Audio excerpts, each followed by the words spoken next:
Ooh, what the heck do we have here?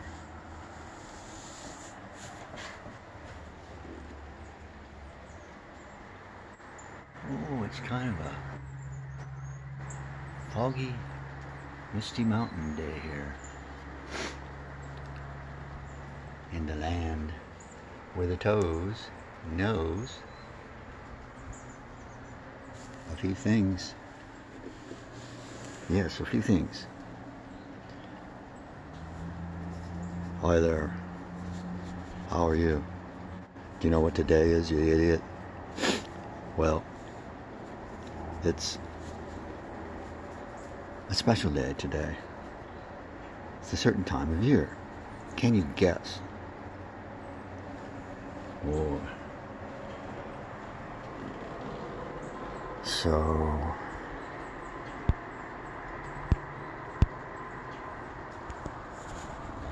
we're gonna do is say hi. You probably don't know who I am. May have never seen me ever before, but I want to say who I think I am. Okay? You might not agree, but we haven't noticed, I'm dressed a little funny.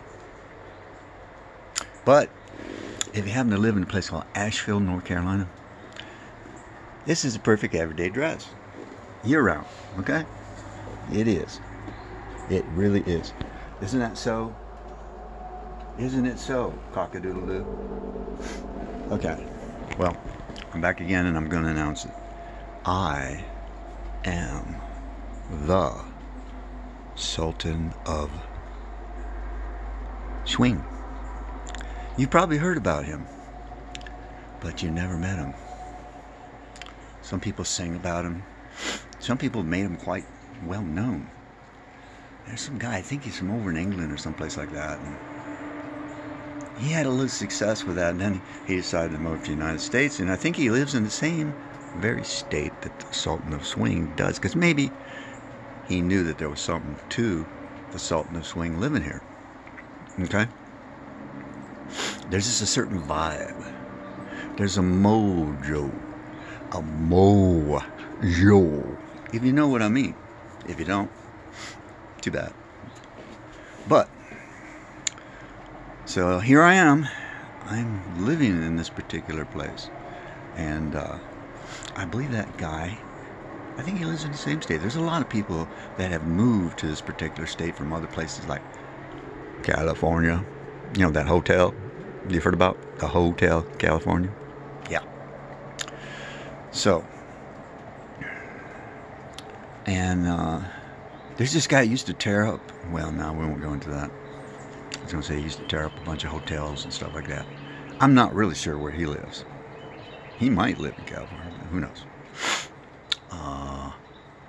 There's a real famous guitarist these days with people who like the blues and stuff like that, and his name starts with a B. And this guy's just crazy. He's a fiend when it comes to guitars. I mean, myself, I have a fair amount of guitars. But when I got to 21 guitars, I said, you know what, Sultan, you got to stop this. You know, your friends are really worried about you, and they think you're going down the drain, and you're just going to end up in a loony bin or something because you've got 21 electric guitars. And you're looking to buy another one. What is wrong with you? Well, I guess I had kind of a hankering for those wooden things with the strings on them. They make twangy sounds. I guess the first record my parents ever bought me was Nothing But a Hound Dog by Elvis Presley. Now, that was a popular tune. It was a hit.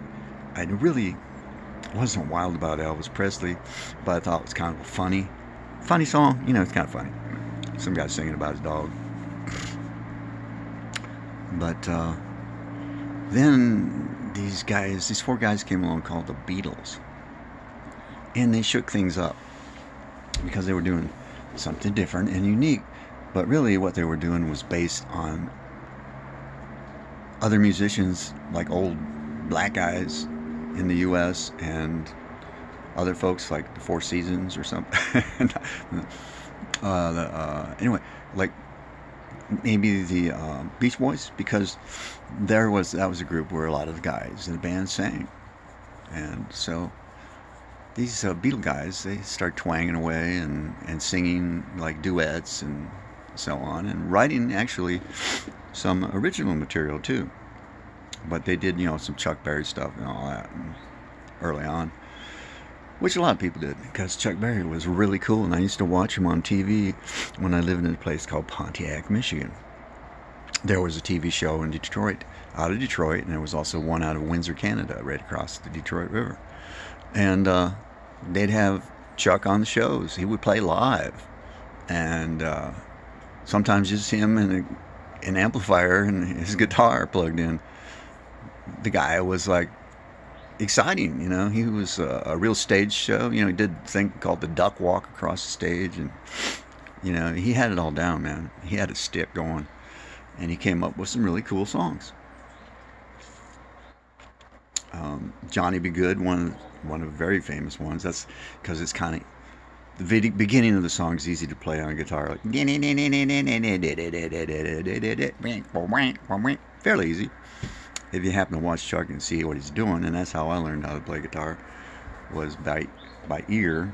I wouldn't pluck it with my ears, but anyway, I'd use a pick. And I would watch people like Chuck Berry on TV and say, well, God, that's how he does that. He's got two fingers across these two strings. Well, he's got one finger, across two strings, and he's twanging away on those babies to start that song. And then you just follow along. So he was very instructional and an inspirational guy in the rock music world. And he was way cooler than the Beatles, as far as I was concerned, in that time. But the Beatles went on to write some complex music and great melodies and sweet songs, and love songs, and meaningful songs that a lot of people could relate to. But Chuck Berry continues to be popular today. And the Beatles, but you got people like the Rolling Stones. They really love Chuck Berry, and people like Muddy Waters, who's a blues guy, who I just happened to get to meet when I was about 16. Yeah, I was 16 years old. I went to a pop festival. It was either the week, I think it was a week before Woodstock. Could have been a week after, but it was either before or after. And I went to that with some friends. Ended up getting on for free because people crashed the gate, like tore a fence down or something. And there was about 10,000 people there. Small compared to what happened at Woodstock as far as attendance.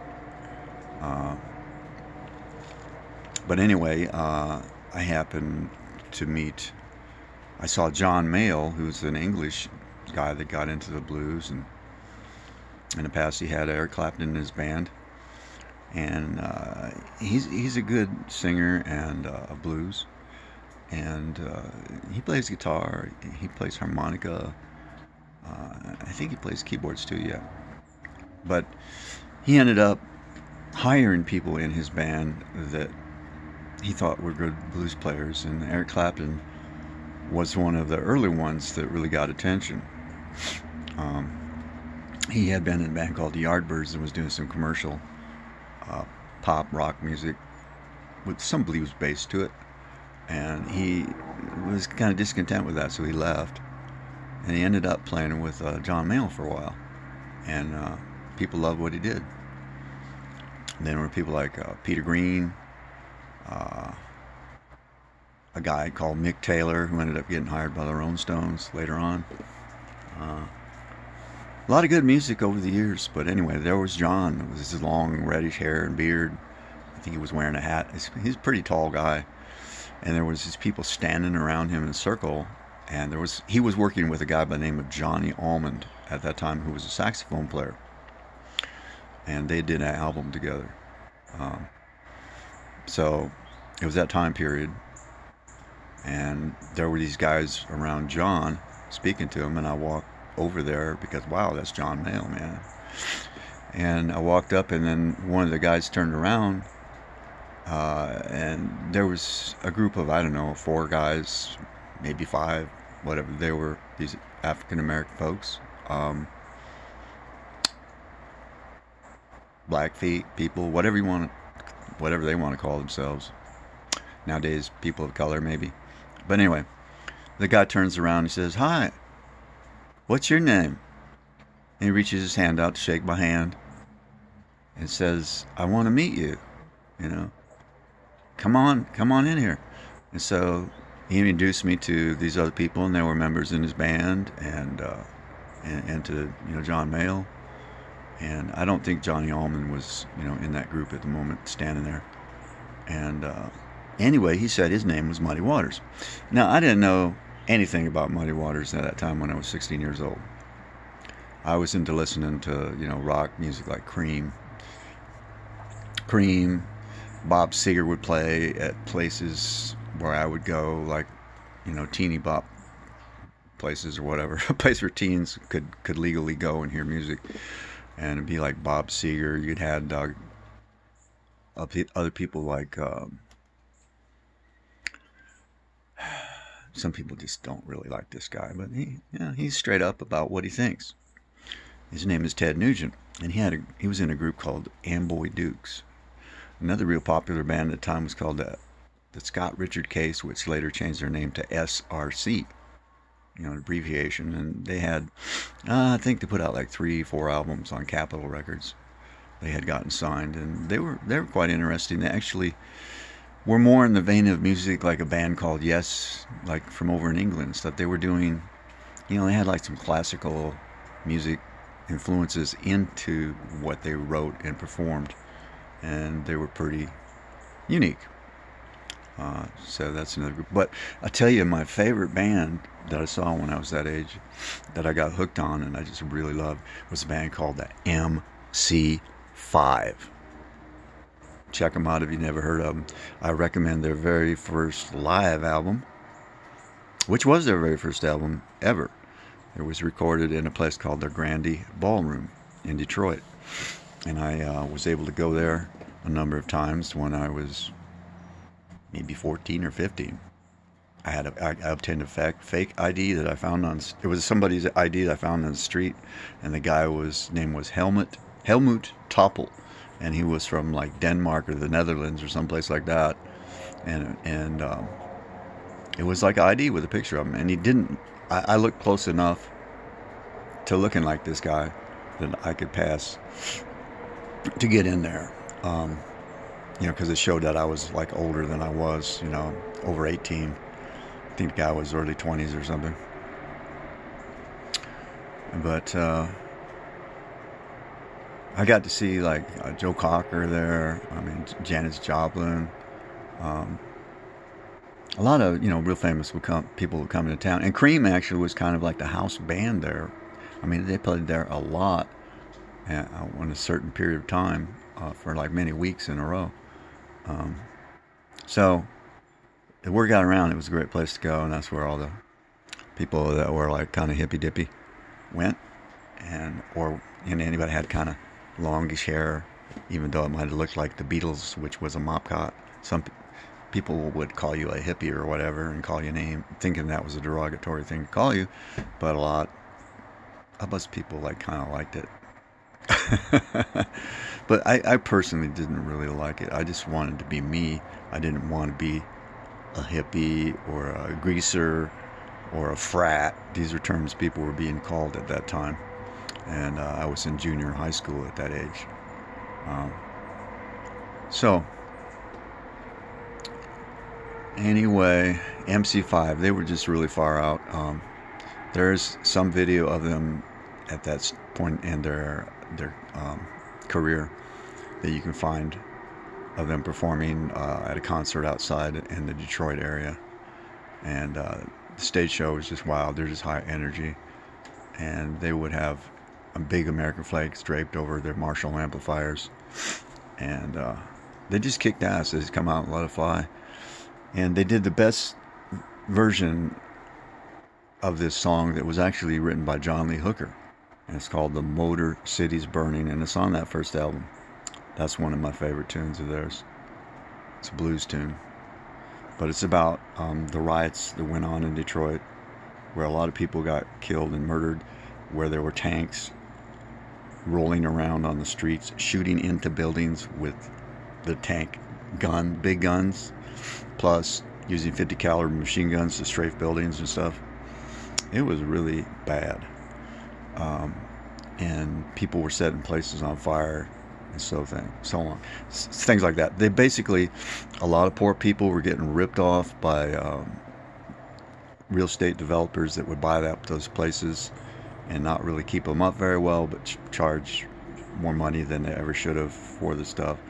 And it just got to a boiling point for these people that lived in those neighborhoods, and somebody started doing some nasty things, starting a fire or whatever, and cops got called. Things grew into just a really weird situation. And I lived at that time in a place called Pontiac, Michigan. In our neighborhood, we happened to look outside and we see a Jeep going by with a 50 caliber machine gun on the back with a guy manning it, and they're driving up and down the street. And I'm thinking, whoa, what's going on here? There was a show on TV called Rat Patrol, which was about people that had Jeeps like that with machine guns on them. But that it was like during World War II, and the story takes place in the Middle East, like in the desert and so on, and they're cruising around crazy ways with these zipping around with these Jeeps with the machine guns and getting into battles, and of course they're the good guys in the show. I don't really know who they were, but anyway. So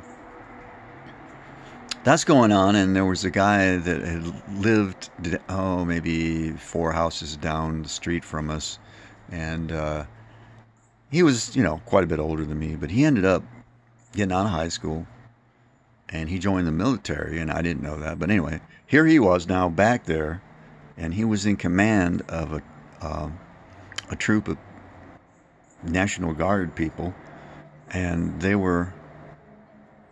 set up a basically control and command center in his parents' home. And he came by and talked to us and said, don't worry, there's a whole bunch of people gathering over in the park called Murphy Park, which was nearby, and if it gets out of hand, we're ready to take care of them or whatever. I happened to be out in my front yard, and I sees a car pull up with 4 cops in it. They're all, and the ones in the back and the front all had their hands on pump shotguns, 12 gauge, holding them like with them pointing up in the air, ready to go, ready to blast somebody, and a guy driving. They stopped in front of the house, rolled down the window, and they told me, "Get in your house." I said, "What?" And I was probably about 8 years old, maybe. I don't know. I have to look up when that happened. I could have been maybe 10 years old, probably. So anyway, I'm aghast at being ordered around like that by the police, who think I'm in my own yard.